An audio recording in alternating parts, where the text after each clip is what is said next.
Welcome to Ask the Marshal Live. If this is your first time tuning in, thank you for joining us. I'm Adam Marshall with Remax Twin City, and of course, proudly serving Brantford Brant County and all surrounding areas. Every week, this show is just about you, okay? Your goals, your questions, helping you make confident, smart real estate decisions, and without the fluff. So, whether you're buying, selling, investing, or you're just curious, so I'm here to help. And drop your question in the comments. Tell me where you're watching, any questions that you have, ask them anytime. And this is a conversation, not a presentation. I'm here to go ahead and be a resource and help you out and get to the bottom of it. So let's kind of dig in today. All right. Today, what we're talking about is home ownership and wealth. Okay. And right now, this is a hotly debated topic, as you know. You start looking around the YouTubes and the Googles and the internet and whatnot. People have lots of comments, lots of information. Everyone's got a strong opinion, okay? And today I just want to chat with you, talk to you about the facts and about what home ownership really is and the wealth effect that creates and what that has on the average home buyer and the average family. And hopefully this will strike a chord with you if you're renting. Hopefully it will strike a chord with you if you own and you're really contemplating, where you're at and what you're doing. As you watch, like I say, these different sources and read the news and are filled with questions or sometimes a little bit of fear or doubt. So hopefully I can shed some light on some of that. So let's start with the big picture. And why does homeownership still stand as the number one wealth building tool for Canadian families? Well, number one, I'll tell you that equity builds automatically. Okay, so while you live there, according to the Remax Canada Housing Market Drivers Report, home values in major Canadian cities have risen as much as 460% since 1994. And that's a recent report just here. Just came out actually last month. Okay, November 6th, that report came out. So once again, when we look at real estate, everybody likes to comment on the short-term real estate picture, and I get it. We live in that. We watch our values go up and down, and we are very sensitive to that. But what real estate is a long-term wealth building tool, and that's what we really need to focus on. Everyone needs to live somewhere. And this is where homeownership, in my strong opinion, really shines. So number two, home equity dominates household net worth. So research shows that for many Canadian households, their home represents nearly 50% of the total net worth, especially for low and middle income families. And that's from the Canadian Real Estate Association that we know well, we understand that well. And it just makes sense because especially for the lower middle income families, when you have a house and you have a forced savings and it's appreciating over time, that is your greatest point of leverage and your greatest opportunity to build that wealth. And if you're renting, you just don't have that opportunity.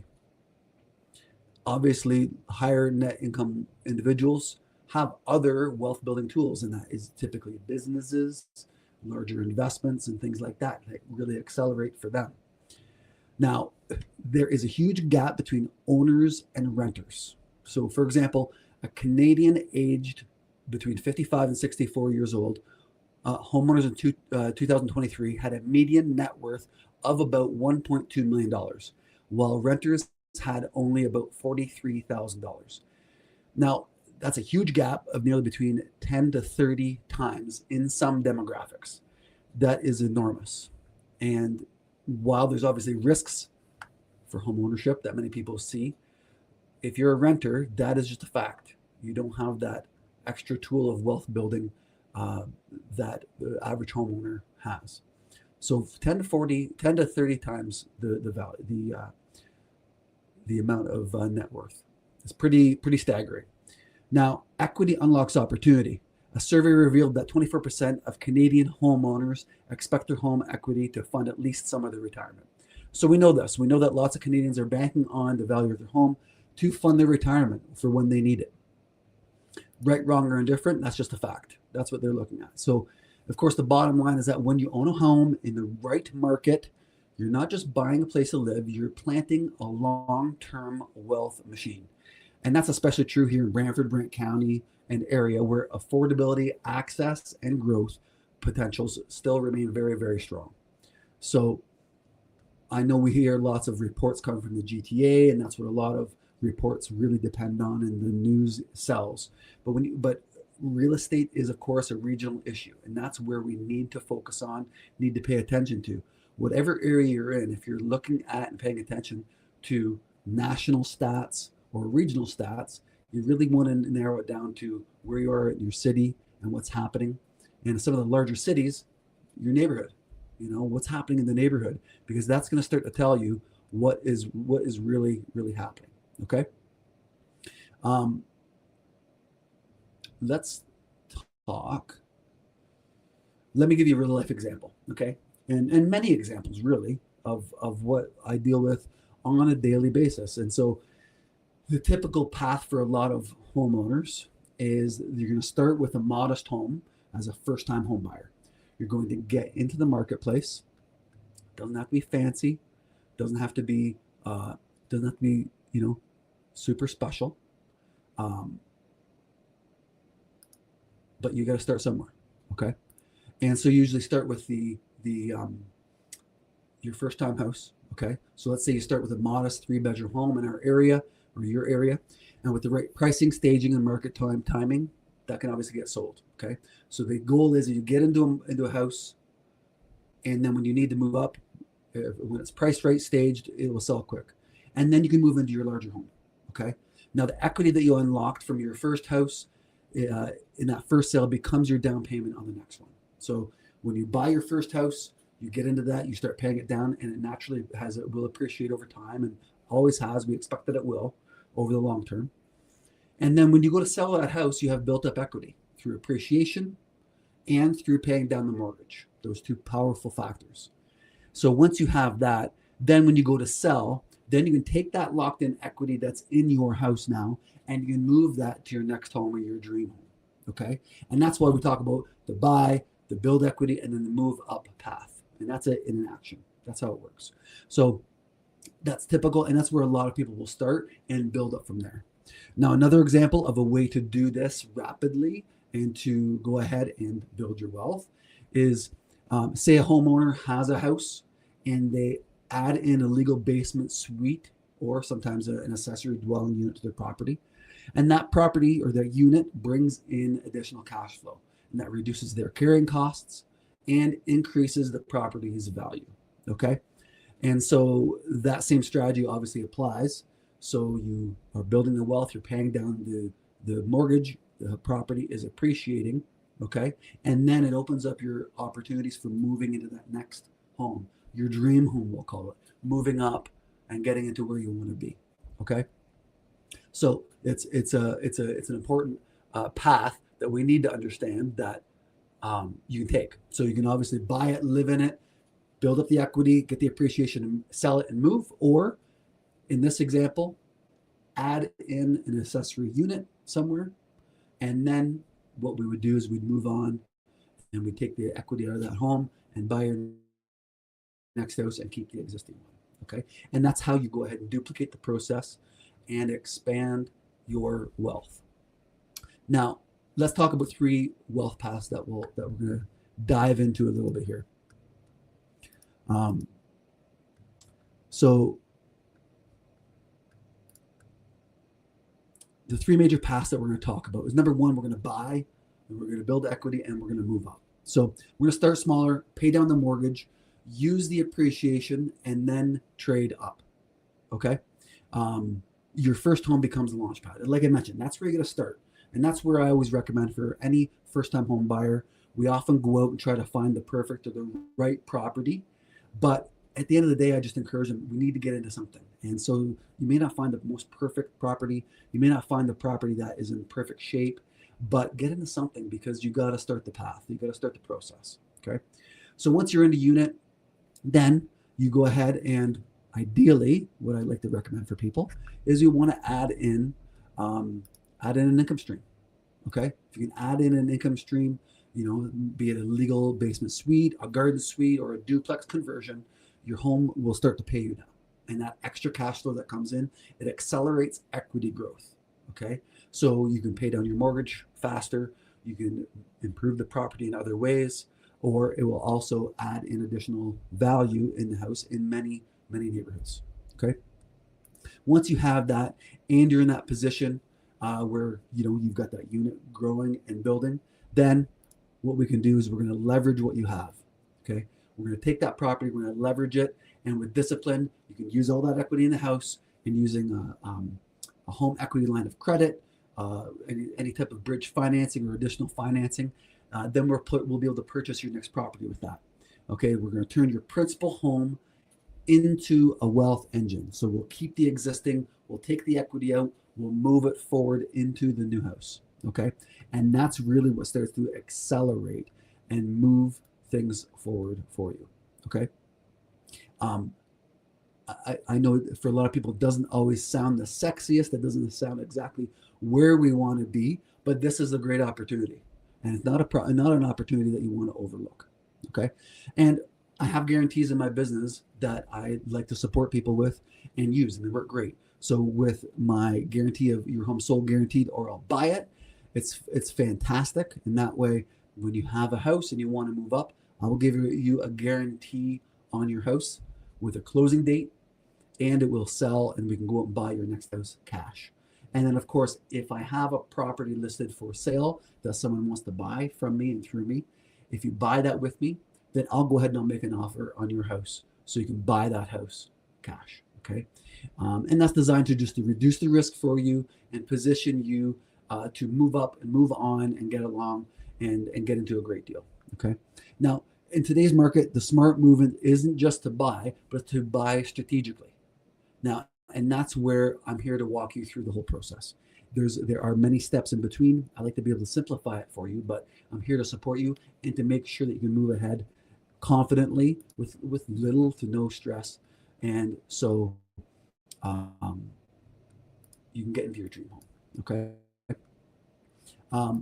and it's about building the wealth, through long-term home ownership in Canada. It's our greatest opportunity. Okay, and then there's one major factor there in owning real estate here in Canada that we need to also discuss, and that is when you own a piece of real estate here in Canada, any appreciation in that property over time is tax-free. Currently, the government doesn't tax you on that appreciation of your home, okay, the value. So there's no capital gain that's payable. So it's really powerful in whatever house you're in, and that's the leverage portion. You can take that and move that into the next house with you, and that will grow and build, and you can nurture that throughout. Okay. Any questions? Post them down below. I'd love to be able to answer them. Any questions that you have pop up, so you do a quick little check over here. If you have any questions, thanks for joining, everybody. Okay. Yeah, that's right. Yeah, there's no capital gains when you go ahead and sell your house in Canada. Okay, so any and all appreciation is tax free. Okay, in the United States, typically, and I don't sell there, not an expert there, but you typically have to pay capital gain on your appreciation. So it's something to kind of keep in mind. Okay. Any other questions here before we dive into the next segment? So once again, owning real estate over the long term is what we do. Okay. Focusing on the short term, focusing on the fear, the headlines. I understand that's out there, but we do need to go ahead and stop focusing on that so much, because when you're in a house, if you're planning to be there for the long term, that's where it's pertinent. That's where it's important for you. Okay. All right, great. Let's do a quick little market update here for the Brantford and Brantford area. Currently, in the city of Brantford, there are 397 active listings as of today. In the past 30 days, there's 117 properties that have sold or gone unconditional. And the average days on market here in the city of Brantford is 66 days that takes properties to sell in. And that currently leaves us with about 3.4 months of supply on the market right now. Okay, So if no other houses come on the market and list for sale, we currently have 3.4 months of supply on the market right now. Okay. So where does that put us? Well, you know what? That puts us in a good balanced market. That's where we are here in Brantford. So when once again you look at your headlines, you look at all the negativity or any fear that people are talking about, that's just a fact. We're in a balanced market. 3.4 months of supply. Anything less than 3 months supply is a seller's market. Anything 6 months or more is a buyer's market. Okay, so we're right here, and obviously on the seller side. Okay, a seller's market. In the county of Brant, there are currently 215 houses on the market that are currently for sale. Okay, in the past 30 days, 48 properties have sold or become unconditionally sold, and the average days on market is 68 days to sell a house in the county of Brant. Okay, and the number of months of supply on the market in the county of Brant is 4.5 months of supply on the market right now. So once again, right now, the county of Brant just sitting right now, it's in a balanced market. So where buyers and sellers are able to negotiate and have conversations and to negotiate a good deal for themselves and for each other. So that gives us a great amount of confidence. Okay. And once again, when I see these numbers, and that's why I do them often with you, I try to do them every week here. And on my social media channels, I like to talk about the Brantford market. We need to see where the numbers are at so we know how to react, okay? So that tells me that properly priced homes are selling in a reasonable amount of time. In our cases right here, 66, 68 days on the market. And we're in a balanced market. So if it's priced properly, it's going to sell in a reasonable amount of time, okay? Contrary to what your neighbor may be thinking, or what you might be seeing on your street. Okay, ask your questions, post your questions below, please. Love to be able to get to some of the additional ones, and if I don't get them to them today, as they're rolling in, I'll chat about them there next week. So, let's talk about questions. Let's talk about where we're at, what we've got. A couple questions that were sent to me here is. So I have equity in my home. What do I do right now? What do I do with it right now? Well, look, that's a big question. I am a fan, just to be clear, I am a fan that over time you're going to pay your house off. Okay, that is for most people, that is the right path in my opinion. I think that we need to be focusing on getting your house paid for and paid off. Okay, now an advanced strategy with that needs to be talked about. Now I will also phrase this and put this in brackets with a notice above my head. You need to get professional financial advice. This is not professional advice, financial advice. But what I personally do is when I pay down or pay a house off, then I do go back and I borrow money back. And I'll take that money and get that active again in the marketplace, either buying more real estate or making another investment. Okay, here's why I do that. I do that because obviously I need to leverage what I have and I need to get that money active and operating for me accordingly. Okay? Super important. You want to be able to take that money and get that rolling into another investment. Now, when you do that in Canada currently, and when you do that, any interest that you pay on that borrowed money is tax deductible.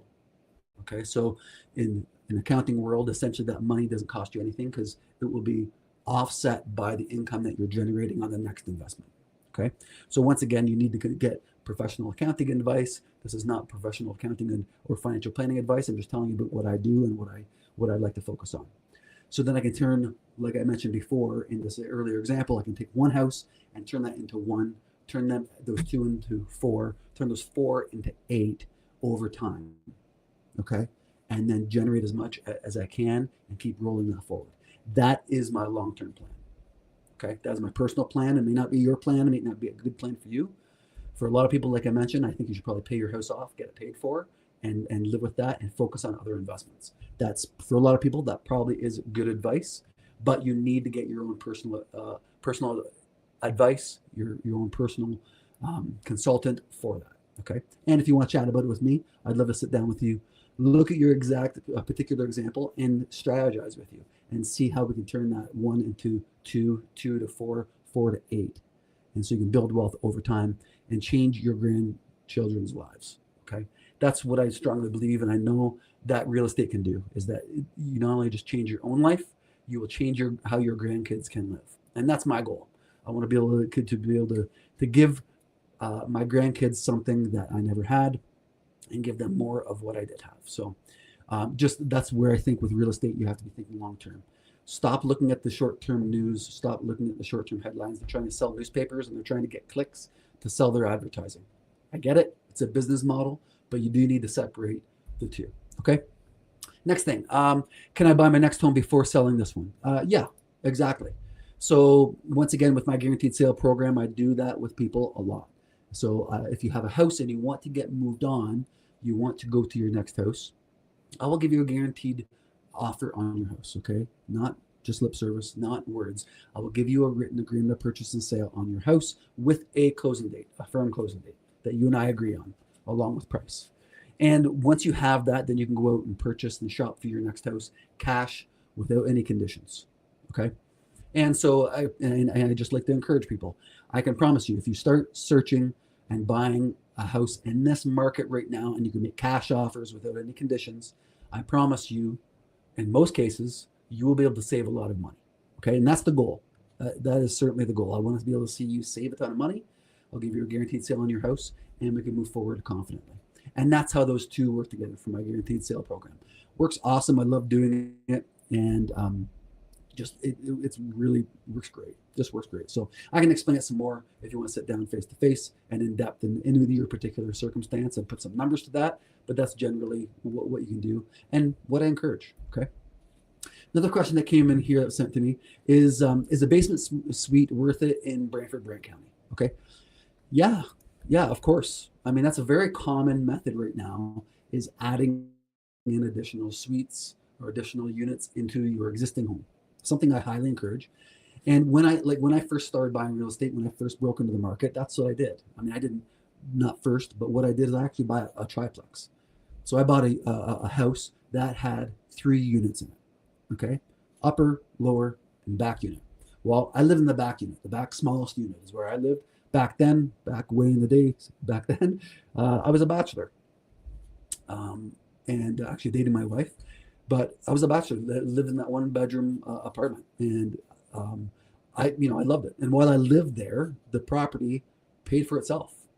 Okay, it paid for itself. It was great, and then that afforded me the opportunity to go ahead and buy my next property. And I moved from there. And the next property that I purchased is that I bought a property and I converted that to a duplex. Okay, so I made that into 2 units, and then I rented it upstairs, and I lived on the main floor. And at that time, I was now engaged and then got married. So both of us, we lived there and we lived in the duplex. Okay. So then I was able to keep the original triplex. Now I've got the duplex, live in one half, rent it the other. The triplex is now fully rented out, and I've got cash coming in. Okay. I've got cash coming in, and now I can start the process. And that's how I recommend and try to encourage people to start the process. When you're a first-time home buyer, get into that. Now, is adding a secondary suite worth it? Absolutely. Absolutely worth it in your existing home. And there's lots of homes that work really well for that, be it a basement unit, be it a front unit or a back unit. Maybe you live in the main floor and you can convert the upper unit. We can be creative with this. There's lots of opportunities. And with recent legislation that was passed a few years ago here in the province of Ontario, every residential property in the province of Ontario, by zoning, as long as it has residential zoning, can be a triplex, as long as it can support parking. Okay, that is what, generally speaking, throughout the whole province, you can do. So if the house that you're sitting in right now likely can be a triplex. Okay, as long as it can support the parking, and you have to meet the requirements. You have to make application through your local city or county. But generally speaking, yes. Okay, you can definitely add a unit. And look, we all know, you look out there in the marketplace and you see what places are renting for.